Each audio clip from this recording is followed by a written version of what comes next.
मेरा नाम फूलन देवी है, बैंडेड क्वीन के नाम से जानते हैं। और हमें पता नहीं था कि इतना संघर्ष करने के बाद हम जिंदा रहेंगे और आज आप सबके बीच में भी पहुंचेंगे, इतना मान सम्मान भी हम पाएंगे, ये हमने कभी नहीं सोचा था। 4 साल हम जंगल में भटके।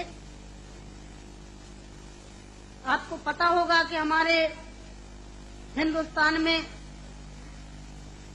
नहीं कहना चाहिए ऐसे मौके पर, मैं कहूंगी, बताऊंगी जो मेरे पे बीती है कि हमारे सामंतशाही लोग, पैसे वाले लोग और खासकर मैं जात का नाम लूंगी तो लोग कहेंगे दुबई में जाके जात पुकारी रहेगी।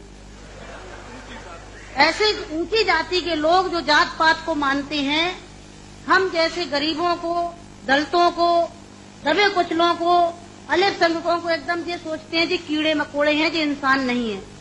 तो उन लोगों को मैंने बताया कि मैं इंसान हूँ, अगर हमें तुम मारोगे तो हम भी चुप नहीं बैठेंगे, हम भी जवाब देंगे। और इसलिए मैंने कई दफे सोचा कि मैं आत्महत्या कर लूं, मर जाऊं, पर मैंने सोचा कि मरती तो हजारों लड़कियां रोज हैं। बताओ, हमें डाकू के नाम से जानते हैं लोग, डाकू, फूलन देवी डाकू। बताओ, मेरी 4 हाथ पैर हैं। कहते चम्मिल घाटी की है, चम्मिल घाटी की। चम्मिल घाटी मेरी माँ बाप है। अरे मैं माँ बाप से पैदा हुई हूँ, मेरा कसूर यही है कि मैं झोपड़ी में पैदा हुई, गरीब परिवार में पैदा हुई, दबी कुचली समाज में पैदा हुई, तो हमें जीने का अधिकार है नहीं। मेरे भाई और बहनों, मैंने कोई बुरा काम नहीं किया। मैं तो वहाँ भी मंच में बोलती हूँ, अब्बू भाई के साथ में तो कई सभाएं हुई हैं, बहुत बड़ी बड़ी सभाएं हुई हैं, कि मैंने कोई बुरा नहीं किया है।